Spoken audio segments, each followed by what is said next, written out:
haadhako kaleessatu har'amiti harris kaleessan taane yommuu rakkadhee watwaatu eenyus naaf hin naane haadhako jechuun ko dogongoreef miti lubbuun ko har'a ga'uun sababa haadhummaa keeti lubbuun ko har'a ga'uun sababa haadhummaa keeti.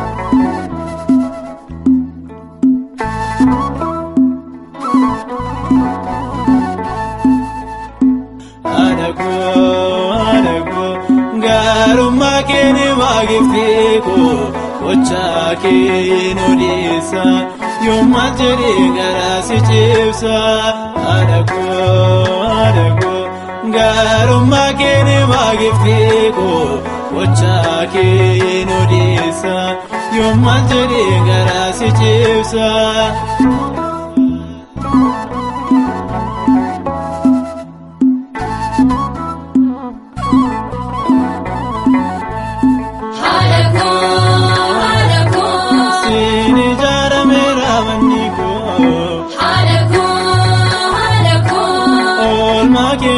Serramniko Hadako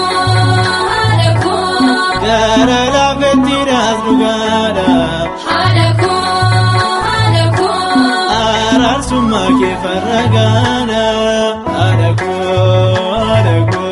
Garumma ke ne magifteko Ocha ke nodisa Yomma jere gara si cibsa.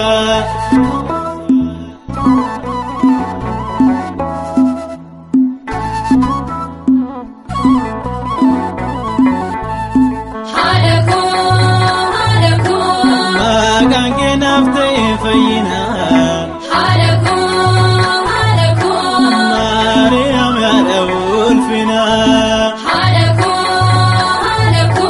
Sin ufano sichan sifarsa Hadako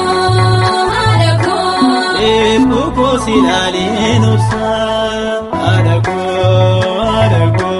Garumma kene magifteko Gochaa keenya odeessa yooma jedhee garaa si cibsa.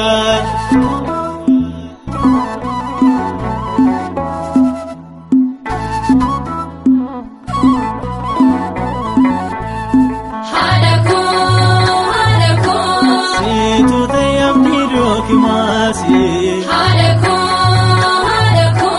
Seenu amaanis kottu naafisi Hadako Kan ibbuu dadhabee sinobsa Hadako Baala isa biftaatiin gaaddisa Hadako Garummaa keenya maagifteko gochaa keenya odeessa yooma jedhee garaa si cibsa.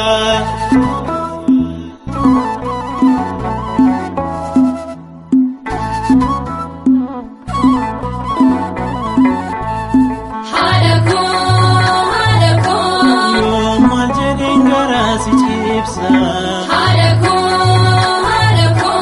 Jecha nabe man jecha keessa Hadako Nan yaadadhaam seenaa darbani Hadako yaada gooftaa singannoowani Hadako garummaa keenya maagifteko gochaa keenya odeessa yooma jedhee garaa si cibsa. Hadako garummaa keenya maagifteko gochaa keenya odeessa yooma jedhee garaa si cibsa. Haadhako sin jaalladha Maariyaam sin mararfadha haadhako mormi raaseen jisigne siin ijaarameera manni koo giifti galata kee fi loloon imimmaan koo haadha biraan qabu hanaaf sidha haati koo singanu sin salphisuu danda'e garaan koo dogongorees naaf hin eeyyamu gonkumaa sammuun koo singanu sin salphisuu danda'e garaan koo dogongorees naaf hin eeyyamu gonkumaa sammuun koo.